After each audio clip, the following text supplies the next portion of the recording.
On their anniversary, they gave my sister a house key tied with a gold ribbon. Me? I got a printed job posting. My dad said, "This feels more like your pace." He had even forged my signature to buy that house. I just smiled and handed them a gift that left their faces pale. Have you ever felt like your entire life, your very existence, could just be erased? And then, to add insult to injury, the people who did it, your own family, hand you a job application as if it's a gift?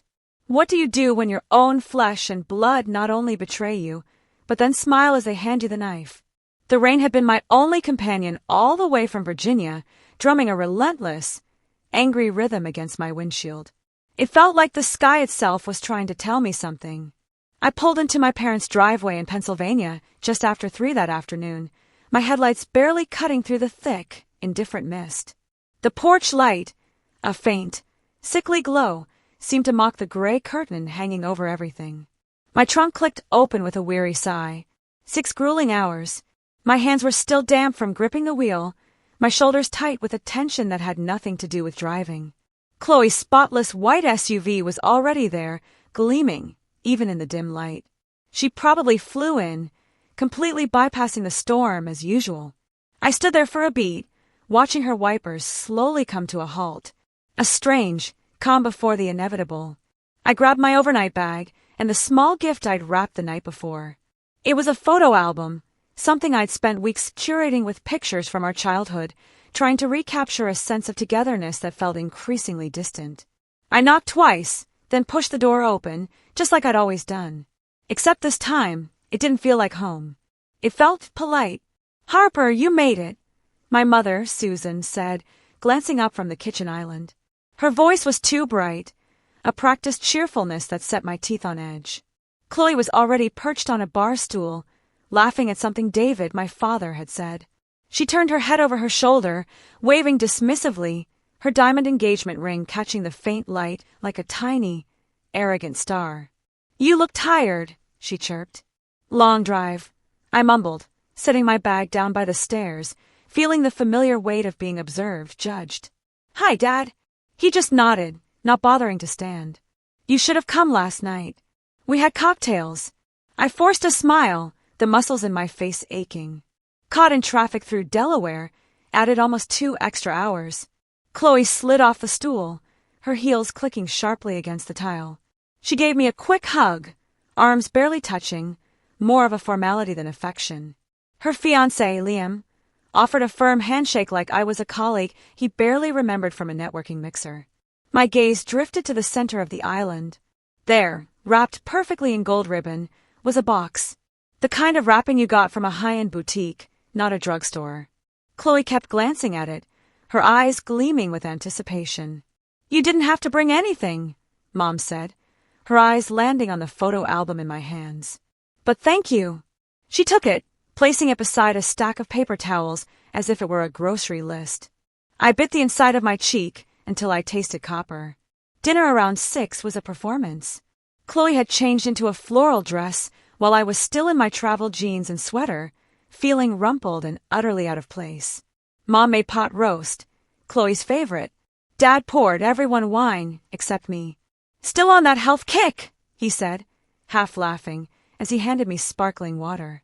"Sure," I replied, the word flat. Conversation flowed easily between them, a familiar dance of inside jokes and shared stories. I nodded and smiled when required, but mostly I just watched. The way they leaned in to listen to Liam talk about his job at the firm. The way Mom kept brushing imaginary crumbs off Chloe's sleeve. It was like being an unexpected +1 at a meticulously curated dinner party. After dessert, Dad cleared his throat and stood up, a grand maestro ready for his crescendo. "Chloe," he said, smiling wide, "your mother and I wanted to give you something special." He lifted the gold ribbon box and presented it to her. She gasped, genuinely, untying the ribbon with the practiced ease of someone used to opening presents meant only for them. Inside was a small white box. "A key," she laughed. "To what?" "Our house." "The one on Riverbend," Dad confirmed, his voice booming with pride. Her hand flew to her chest. "The house we grew up in?" Dad nodded. "It's yours now. You've earned it. You've always been the responsible one." She teared up. Mom beamed. And Liam clapped her on the back like she'd just won a promotion. They didn't notice I wasn't clapping. Mom turned to me, her smile faltering only slightly. "And for you, Harper?" She handed me a plain, white envelope. No ribbon, just my name in faint ink. Inside was a printed job listing. Administrative assistant, entry level. Salary, $38,000. Location, Harrisburg. I stared at it, the cheap paper suddenly heavy in my hand. Dad chuckled. "We figured this suits you better. Something manageable. Closer to your pace." I swallowed, but there was nothing there to swallow. Chloe kept smiling, her gaze fixed on her new key. Liam sipped his wine, oblivious. The key in her hand had an address engraved, 542 Riverbend Lane. Our old house, my childhood bedroom. The swing Dad built in the backyard. The lilac tree I planted with Mom when I was 9. All of it. Hers. I looked back down at the paper in my hand, then back at the table. "Thank you," I said quietly, the words barely a whisper. Chloe beamed. "Isn't it great? I'm thinking we'll remodel the kitchen. Knock out that wall near the den." I smiled. "The way you do at a funeral when you're trying not to cry. Sounds perfect." Excusing myself, I walked toward the guest bathroom, the hallway lights flickering slightly overhead. That's when I saw them, stacked near the laundry room. 3 moving boxes, labeled in thick black marker. Harper's room. Harper's books. Harper's closet. Harper miscellaneous. They'd already packed up my childhood. The bathroom was cold. An abrupt chill after the heated performance in the dining room. I locked the door behind me, leaned against the sink, and pulled out my phone. I wasn't even sure why. Instinct, maybe. And there it was. An email from my bank dated 3 weeks ago. A mortgage transfer confirmation. The house had changed ownership, and I was listed as a co-signer, but I hadn't signed anything. I stared at the screen, my fingers numb. I scrolled through the PDF attachment. The signature, my name, was perfect, but I hadn't written it. I hadn't even known they were selling the house. My father forged it. A slow, steady roar began to fill my ears. Rage.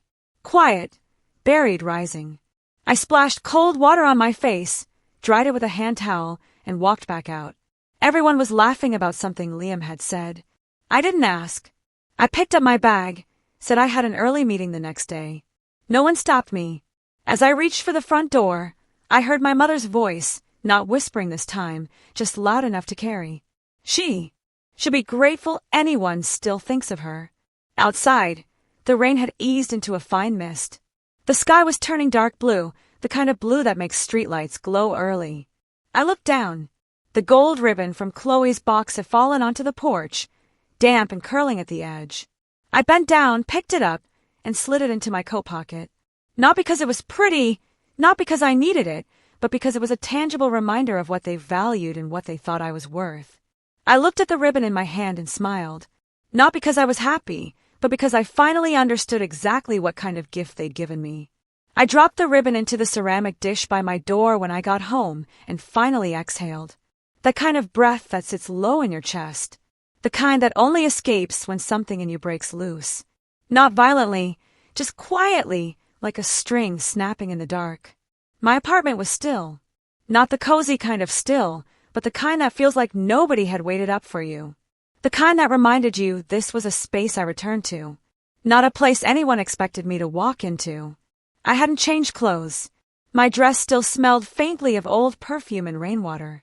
I'd peeled off my damp coat and left it slumped on the chair exactly where I'd tossed it last night. The job listing sat on my coffee table, mockingly crisp and dry, as if it hadn't survived the same dinner I did. My fingers hovered over it. I didn't touch it. Not yet. Instead, I walked into the kitchenette, clicked the old coffee maker on, and stared blankly as it sputtered to life. The aroma usually comforted me, but that morning it felt like a smell borrowed from someone else's life. The steam curled upward while the words from last night played back in perfect clarity. This suits you better. Something manageable. Manageable. I leaned my elbows on the counter and whispered to myself. I wasn't invited to celebrate. I was summoned to witness. It didn't feel like humiliation anymore. Not exactly. The sting was still there.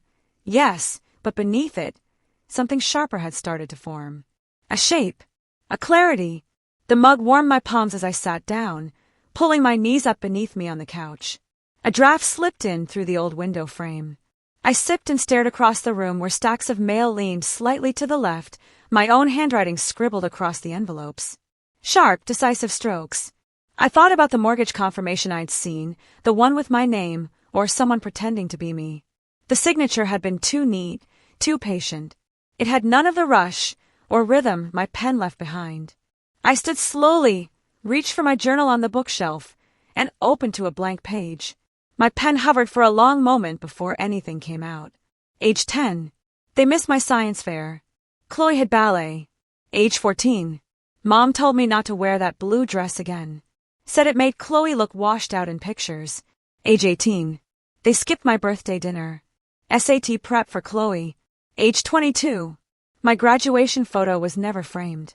I paused. I had walked across a stage with honors. My father shook my hand that day with a nod like I was some intern who delivered decent work.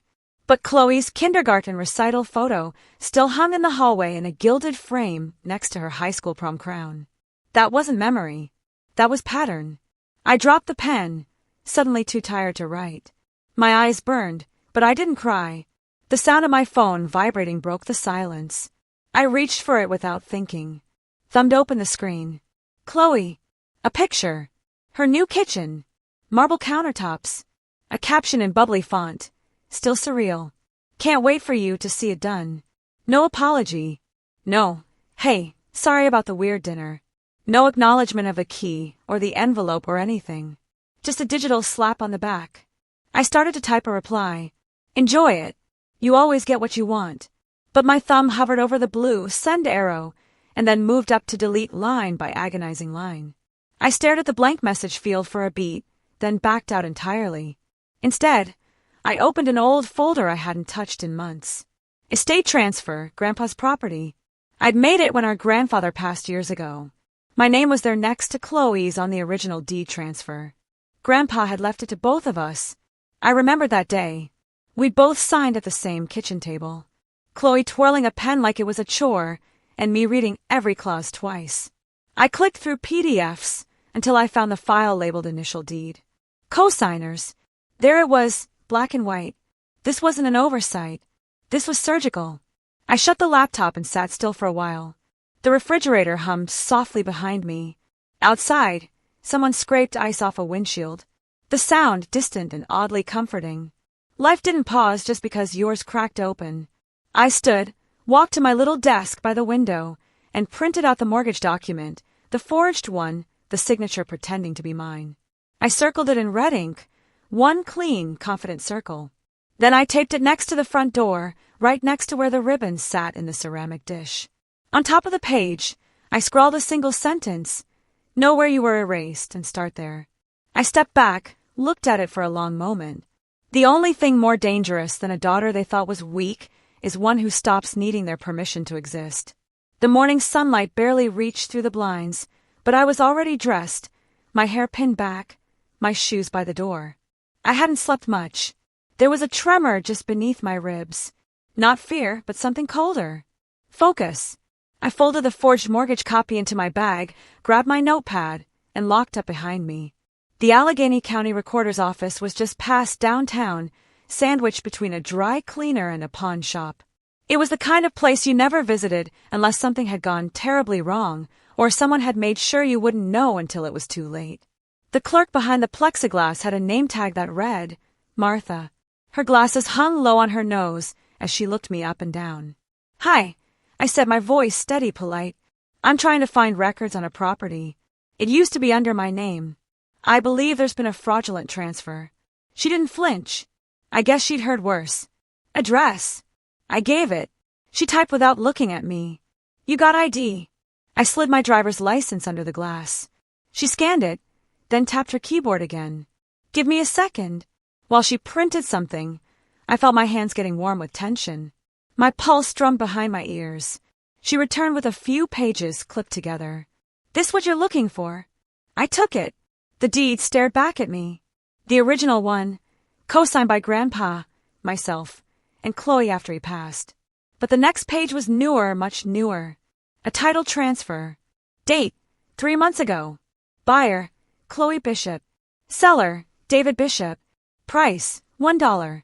My name was nowhere, but my forged signature, shaky, barely mimicking my handwriting, lingered at the bottom of the previous revision, like a stain no one had bothered to clean. In the contact field, an email, bishop63@gmail.com. Not even an effort to hide it. A lump sat in my throat, but I didn't let it rise. Can I get a certified copy? I asked quietly. Martha nodded. That'll be $6. I paid in cash, thanked her, and walked out into the chilly mid-morning air. I didn't cry. Not there. Not yet. On the bus ride back, I sat by the window and watched the city slide past. Gray buildings, damp sidewalks, people rushing through routines that didn't know me, didn't hurt me. My fingers tightened around the document. Grandpa used to drive us out every summer to that lot, back when the ground was nothing but soft clay and oak roots. He let me pick the tile for the kitchen. Green, blue, the color of the creek that ran behind the woods. Chloe was away at camp that summer. She didn't care about tile. That kitchen's got your name on it, he said once, brushing dust off my shoulder. One day this place will be yours to breathe in. And now it was someone else's Instagram backdrop. A showcase for the daughter who never lifted a hammer. I closed my eyes and felt the ache in my chest spread like a slow bruise, not from the loss of property, but of belonging. It wasn't just a house. It was proof I had mattered once, and now even that had been scrubbed away, like I was never supposed to exist in the story. By the time I got home, a fine drizzle had started. I shook out my coat and placed the certified deed copy on my kitchen table, right next to the job ad my father had handed me at dinner. The one with highlighter all over it. Entry level, it read. No experience needed. No degree required. I sat down. No degree required. They really meant that. For Chloe, a $600,000 house with a walk-in pantry and a backyard fire pit. For me, a job flipping sandwiches. I picked up a pen and drew a line from the glowing yellow highlight to my name, barely legible, forged on the title transfer. 2 artifacts, 1 truth. That's when the smile came. Not wide, not joyous, just a small, knowing pull at the corners of my mouth. This wasn't over. I stood crossed to the closet and pulled out a dusty gray file box I hadn't touched in years. Inside were tax records, bank letters, and Grandpa's old files, wills, property outlines, trust documents I used to help him organize before he got sick. I carried it to the table. My hands moved slowly, but with precision. There was no shaking now, just quiet. I spent the next few hours scanning every single page into a secure folder I named. They forgot I could read contracts. The sun had set by the time I finished. My back ached. My eyes stung, but the fire inside me had settled into something solid. At the bottom of the file box, beneath the older papers, I found a folded envelope labeled in Grandpa's handwriting. Transfer terms. Chloe and Harper notarized copy. I didn't open it. Not yet. Some things needed the right time. For now, I taped the certified copy of the fraudulent transfer to the wall beside my fridge. Tomorrow I'd start building my timeline. Not to fight them. Not yet. Just to understand every corner of what had been taken. Because the moment I stopped expecting fairness was the moment I started building leverage. I hadn't even taken off my shoes when I saw the missed calls. 3 of them. Same unknown number. No voicemail transcription. Just a little red dot blinking next to the call log. I tossed my keys into the bowl by the door and let my bag slide off my shoulder. The ache from my double shift at the diner still clung to my legs. I stared at the screen a moment longer before pressing play. There was a pause. Then a woman's voice came through. Sharp, low, urgent. He said you'd never find out, but you should check the second drawer in your father's study before it's too late. Click. That was it. I stood still in the middle of my apartment, heart pounding. The voice wasn't familiar. Not a relative, not a neighbor, but there was something in the way she said it, like it hurt her to speak. I replayed the message again and again. He said you'd never find out, before it's too late. I didn't know what I hated more, that someone knew something and hadn't told me until now, or that they assumed I'd never have the guts to dig. I sat down slowly at the kitchen table, trying to piece together what the second drawer might mean. Then it hit me. Dad's study. The desk with the brass handles, the one only he used. For a moment, I felt like a teenager again, shut out of grown-up conversations, listening from behind closed doors. That old ache of invisibility. It was starting to fade, replaced by something harder, sharper. I picked up the phone and called Maria, my old babysitter. She used to help clean the house back before Mom pretended we were too professional for help. She picked up after 2 rings. "Maria, it's Harper." "Oh, sweetheart," she said, surprised. "It's been a long time. I need to ask you something, and I need you to be honest." There was a pause, then gently, "I'll try. Do you remember ever seeing my dad forge anything? My name?" The silence stretched. I heard her exhale like she'd been holding her breath for years. "One time," she said finally. "He was sitting at that desk, your grandfather's desk. Muttering to himself, said, 'She'll thank me later.' She always does. He was holding an envelope. Your name was on it." My skin prickled. "What was in it?" "I never saw, but I remember thinking it wasn't right. The way he kept rewriting whatever was inside. I felt something twist in my stomach. Not pain. Something closer to fury with a leash on it. "Thank you, Maria," I said, my voice quieter than I'd meant. That night I didn't sleep. I waited. I knew my parents would be out at some dinner. Mom posted their every meal online like she was reviewing Michelin stars from the suburbs. I waited until the timestamp on her latest steak tartare was live. Then I grabbed my coat. The garden planter on the side of the house hadn't moved in years. I knelt beside it, fingers numb from the cold, and pulled out the spare key. Same one I used back in high school when I'd forget mine at swim practice. The door creaked just barely. As I slipped inside, everything smelled the same. Wood polish and lemon-scented dusting spray. Familiar, but not comforting. I moved straight down the hall. The study door was ajar. The brass desk gleamed in the faint light from the hallway. I pulled the second drawer. At first, just old tax files and manila folders. Then, under a folder labeled discretionary, I found it. An envelope marked trust reassignment. Harper to Chloe. Dated months before the anniversary dinner. Notarized. Filed. Deliberate. I held it in my hands like it might burn through my skin. They'd planned everything. The job ad, the public humiliation, the exclusion from the family photo. This wasn't impulsive. It was a strategy. They didn't just want me out. They wanted to make it look like I was never meant to be there at all. I could feel my throat tighten, but I didn't cry. Then I noticed something tucked behind the envelope. A folded sheet of notebook paper. Not typed, handwritten. The handwriting was shaky, but I knew it. If you're reading this, it means they've buried what's yours. Follow the coordinates. Below the line was a string of numbers scribbled like an afterthought. I stared at them, heart racing. It was his handwriting, Grandpa's. And in that moment, I felt something I hadn't let myself feel in weeks. Hope. He knew. Somehow he saw it coming, and he left me a trail.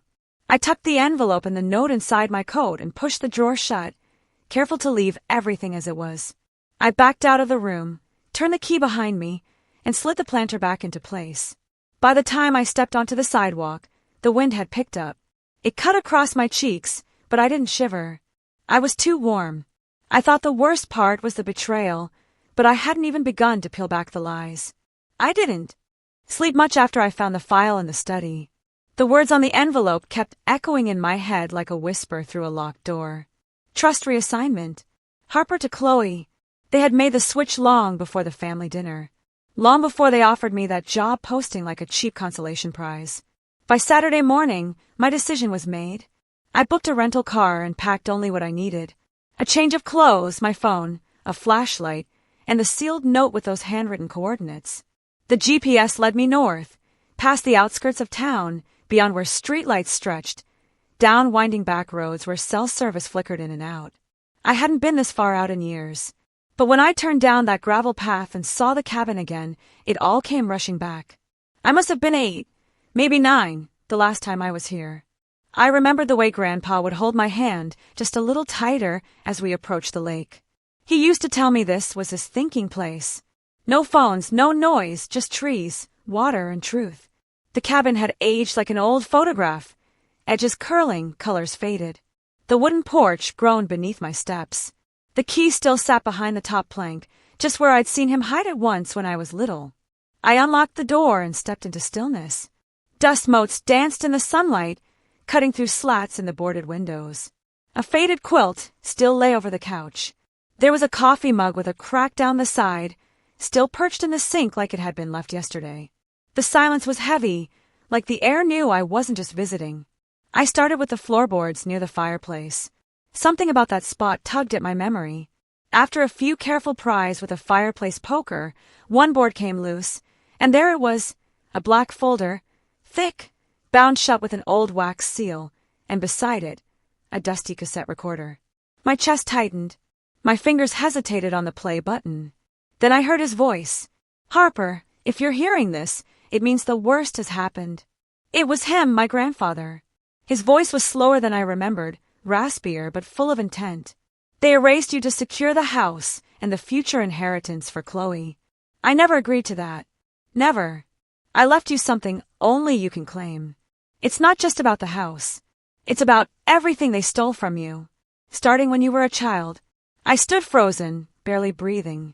He continued, "There's a trust one created. It was meant for you, but the clause was tricky. Your father made sure of that.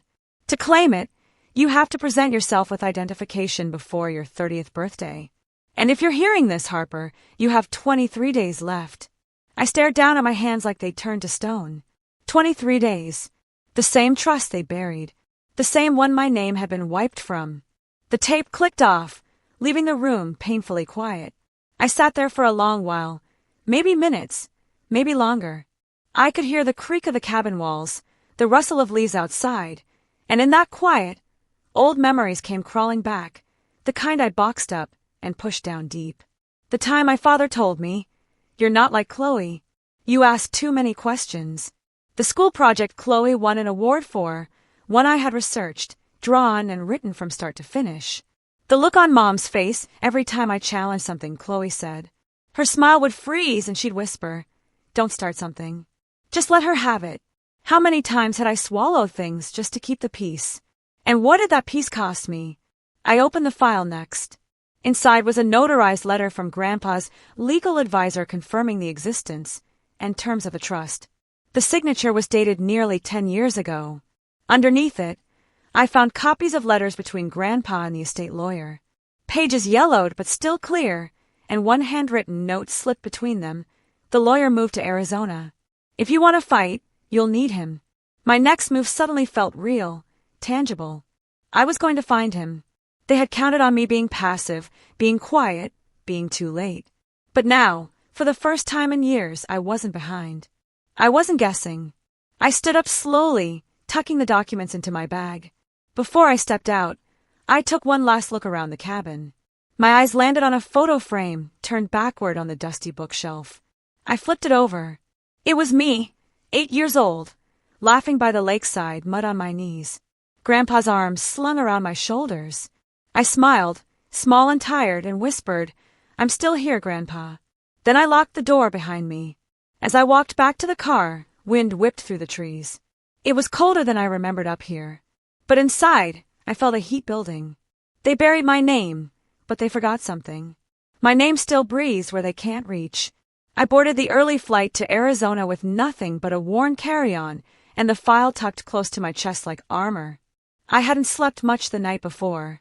My mind kept circling back to my grandfather's voice, crackling through that old cassette recorder, and the weight of the phrase, "Only you can claim this." That sentence had lodged itself deep in my chest. By the time I landed in Sedona, the sun had begun stretching itself across the red rock cliffs like a warm shawl. The contrast between the wide desert openness and the narrow silence I'd lived in lately almost made me dizzy. I picked up the rental, a beige sedan that smelled faintly of lemon wipes and stress, and drove toward the motel I'd booked. Simple, 2 stories, no frills, just a place to breathe. The law office listed in the file wasn't hard to find. It sat on the corner of an older street, sandwiched between a hardware store and a florist. The brick exterior had faded into a burnt orange over time, and the rusted nameplate above the door read, Arthur G. Maxwell Esq. The door creaked slightly as I stepped inside, and I half expected dust to swirl up like in an old movie. An older man looked up from behind a battered oak desk. His glasses slid down his nose, and he squinted at me before his expression shifted, recognition blooming slow and warm. "Well," he said, standing carefully. "Harper, I thought I'd never see you again." There was no pretense in his tone, just a sort of quiet surprise, like he'd been waiting without knowing it. "You look just like your grandfather did when he was mad about something. Same fire behind the eyes." I smiled despite myself. He always said I was stubborn. Arthur motioned for me to sit, and I did, folding my hands together to still their shaking. He pulled open a drawer and took out a sealed envelope. The handwriting on the front was unmistakably Grandpa's. The ink had faded, but the intention was still loud. "Only if she comes." "I've had that in my desk for 7 years, Arthur said. He updated his estate plan. The same summer, Chloe started getting real close with your mother. Told me he had a feeling, a bad one. Said if things ever went south, this letter would explain what he couldn't finish saying in person. He handed it over gently, like it was something sacred. My fingers trembled as I opened the seal. Inside was an official amendment, signed, notarized, and clearly stamped. My name was listed as the sole heir, not only to the house everyone had fought over, but also a second property near Aspen. I blinked at the page. I'd never even heard of a second property. Arthur leaned back. "That house in Aspen, it was bought in your name when you were 16. Under a guardianship clause. It only activates if you're legally proven to have been defrauded or wronged by your immediate family." My stomach sank and tightened at once. "And given what they did," he nodded, "there's a case here, but we'll need evidence. One credible testimony about your exclusion, and a certified handwriting expert to examine the forged sale documents they used." The air felt heavy around me, like the truth carried its own atmosphere. I tucked the documents back into the envelope and slipped it into my bag. For the first time in weeks, I felt the fog around me thin. We walked a short distance to a diner nearby, the kind of place where the coffee tastes strong and the waitress already knows your order by the second visit. Arthur ordered black coffee. I asked for tea. The silence between us wasn't awkward. It was a pause filled with purpose. After a few sips, he looked over at me and asked, "Harper, I know it hurts, but why now? Why fight back after all these years?" I stirred the tea slowly. The steam fogged my glasses. I took a breath and said, "Because this isn't just about the house anymore. It's about showing my younger self she wasn't crazy for feeling unwanted. I let them tell me for too long that I was overreacting, imagining things, making it all up. But I wasn't, and I can't let that silence be the only story she remembers." He nodded, a soft sort of understanding in his eyes. "You were always the quiet one, even when you came into the office with your grandfather. But I remember you watched everything. Listened to the details no one else caught." I folded my hands on the table. "It's time they realize I've always been watching, too." Arthur reached into his briefcase and pulled out a fresh copy of the document. "If you're ready, we can start the claim this week." I took it with both hands carefully, as if the paper might break, and maybe a piece of me had been waiting to hold something solid like this. As we left the diner and stepped back into the Arizona sun, something shifted inside me. I wasn't the scared little girl waiting to be picked anymore. This time, I wouldn't let anyone speak for me again, not even an inch. By the time I stepped off the bus back in town, the sun was dipping low over the hills, painting everything gold and soft, like it wanted to trick me into thinking this place still held peace. But I knew better. The only thing waiting for me was a message blinking coldly on my phone. "We're having dinner to celebrate Chloe's move-in. We'd like you to come, too. No hard feelings. No love. No hope you're well. No let's talk." Just an invite that sounded more like bait than an olive branch. I stared at it in the quiet of my motel room, the same one I'd booked for one night and never checked out of. The room was no bigger than a closet, with carpet that smelled like wet cotton and a rickety fan that clacked all night. But it gave me something I hadn't had in years. Distance. Perspective. I didn't reply to the message. I just stood up, smoothed my shirt, pulled on a dark cardigan, and tied my hair back. I didn't bring a file. I didn't wear jewelry. I didn't even wear perfume. I brought one thing. Silence. Their driveway looked exactly the same. Cracked near the curb, oil-stained under where Dad always parked. Porch light still flickering like nobody ever bothered to fix it. I walked up the steps and rang the bell. A second later, the door swung open. "Oh, you made it," my mother said with a tone too sweet to be real. Her eyes flickered over me, down to my shoes. "You look stable for once." I gave a small nod. "Thanks." Inside, the table was already set. Polished forks, cloth napkins, even a little centerpiece of dried lavender. Trying too hard, like always. Chloe was already seated, flipping her hair like a model at a shoot. She wore a pastel blouse I'd once left behind in a storage bin years ago. "Oh, look," she said, holding up a key with a golden ribbon tied around it. "It's official. I moved in this week." Dad cleared his throat from his chair, eyes not meeting mine. "Thought we'd do this right.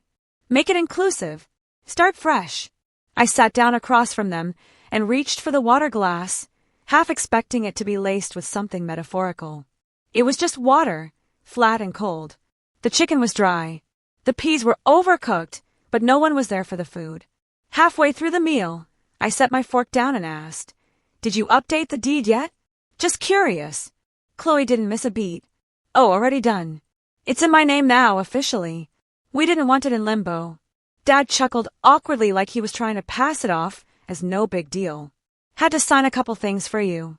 Nothing serious, just housekeeping." I tilted my head and smiled gently.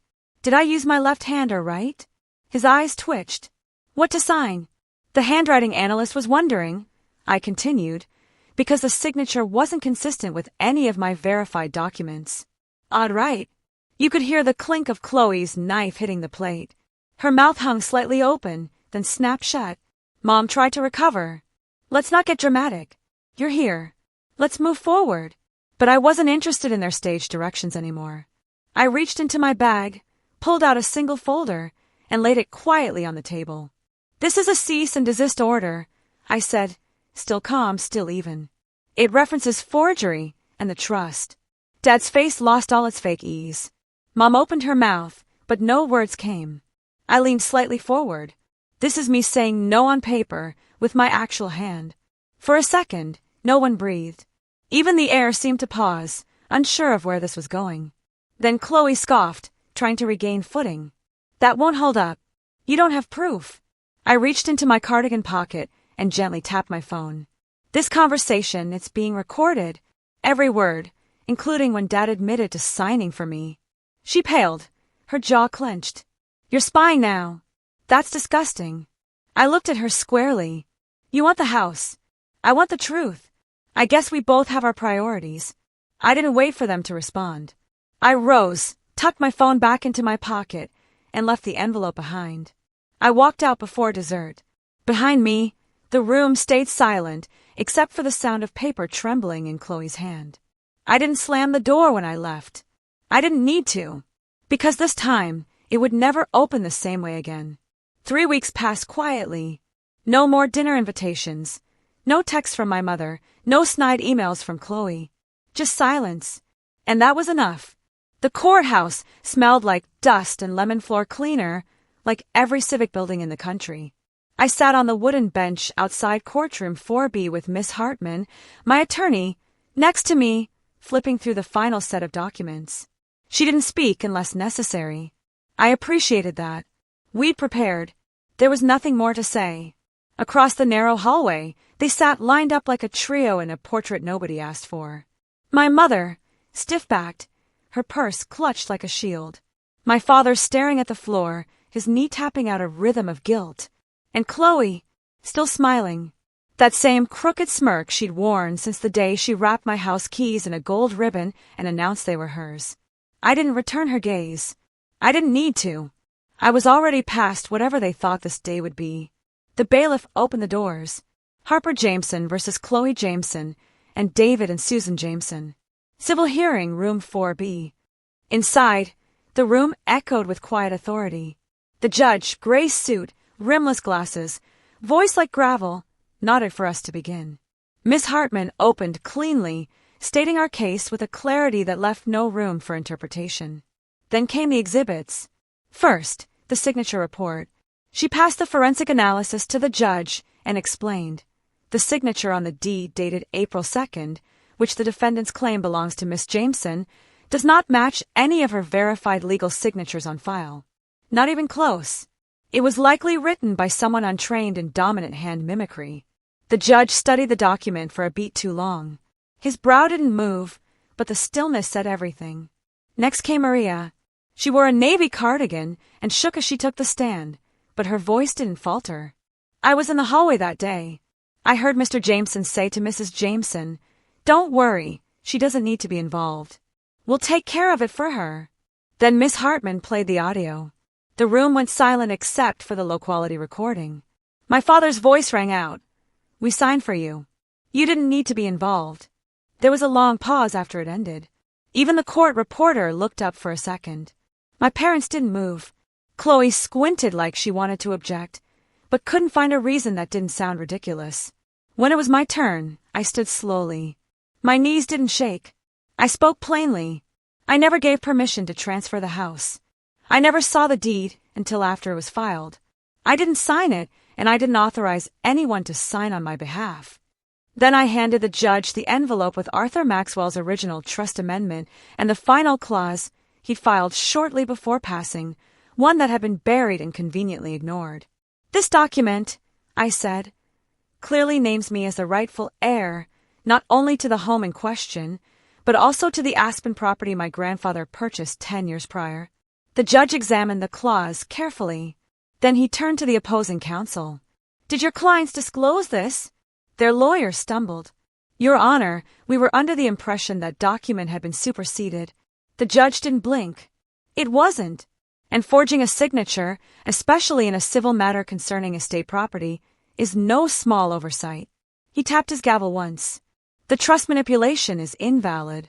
I hereby rule that Miss Harper Jameson is the sole legal heir to both properties, effective retroactively. The defendants are required to vacate both premises within 30 days.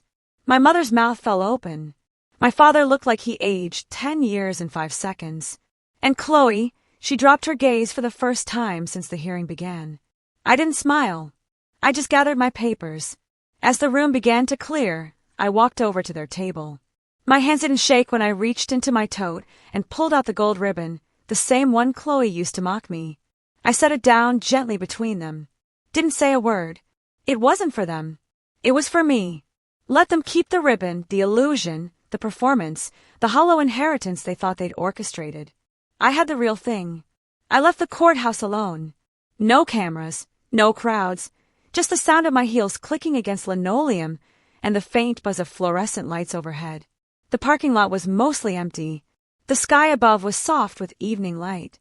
I didn't turn on the radio as I drove. The windows were down. The air was clean. I didn't need a victory speech. I didn't need an apology. They'd handed me a job ad to push me out. I walked out owning everything they tried to steal. 2 months later, I wake up to the sound of wind brushing through the tall pines outside my window. The mornings in Aspen are cooler now. Soft, gold light slants through the glass, touching the wooden floors I'd polished by hand. I let my feet touch the ground slowly, bare toes pressing into the grain of the old pine planks. There's no rush. No one waiting with fake smiles or cold instructions. Just the house mine. I walk the hallway without turning on any lights. My sketches hang on both sides now, framed in simple walnut. Not to impress, but to live with. Each piece holds a moment I fought to keep for myself. One by one, I hung them here, not for a gallery, but for me. In the kitchen, the bread basket from my neighbors still sits untouched on the counter. Fresh rosemary bread. They dropped it off a week ago with a small card. "Welcome home, Harper." It wasn't the bread that moved me. It was the way they used my name, like I'd always belonged here. I pull open the last drawer in the hallway credenza, a space I hadn't touched until now. I didn't expect to find much. Some envelopes, old batteries, a keychain without keys. But beneath the clutter, I noticed something tucked in a manila folder addressed in familiar handwriting. My heart stirs before my eyes fully confirm it. His handwriting, my grandfather's. The ink is faint, but still neat. He always wrote like he knew someone would read it carefully. I sit down on the hallway bench and open the letter. It's dated just 3 weeks before he passed. My breath catches. "Harper, I watched how they dismissed you. How they gave away what you earned like you were never meant to stand tall. But I saw. I always saw. I couldn't make them love you better. I couldn't undo what was already broken. But I made sure that when the time came, they wouldn't have the final say. They wouldn't hand you the key. So I made sure you'd own the door. I don't cry right away. Not the way people expect. There's no shaking or sobbing. Just a stillness that lets the tears roll down gently, like dew gathering on leaves before dropping into the earth. He knew. Long before I had the words to explain, he already understood. By mid-morning, I'm behind the wheel of my car. No destination, just motion. The kind that clears your lungs and reminds you you're free to choose the direction. I take a slow detour past the house where I spent most of my life trying to earn space. The porch looks the same, though emptier. A forgotten ribbon, faded gold, flutters loosely from a bent nail beside the mailbox. They never took it down. Maybe they couldn't face what it symbolized. I don't stop. I don't even slow. The engine hums steadily as I pass, windows cracked just enough to let the crisp air in. I return to Aspen in the early afternoon. The sun has shifted higher now, dappling through the treetops. I walk into the house and head straight to the shelf beside the front door. From a small drawer, I take out a plain white box. Inside it, a key. No shine, no decoration, just metal. But it's the only one that ever truly meant something. I've labeled it with a strip of masking tape. Not gifted, earned. I set it gently on the middle shelf where the sunlight hits around 2 p.m. every day. Not to hide it, but to remind myself what's real doesn't need to scream. Just as I turn to head into the kitchen, my phone buzzes. I glance at the screen. Miss Hartman. Offer received for an exhibition in D.C. They want your full series. Call when you're ready. I smile. Not the kind of smile people wear when they've won something. The kind that comes from realizing you no longer need permission. I pour myself a cup of coffee. No rush. No need to jump. I lean on the counter, watching steam curl in the quiet. For the first time, everything begins on my terms. Sometimes the true key isn't what they hand you, but what they desperately try to keep from you. If this story resonated with you, or if you've ever felt this kind of betrayal, share your thoughts in the comments below. I'm reading every single one.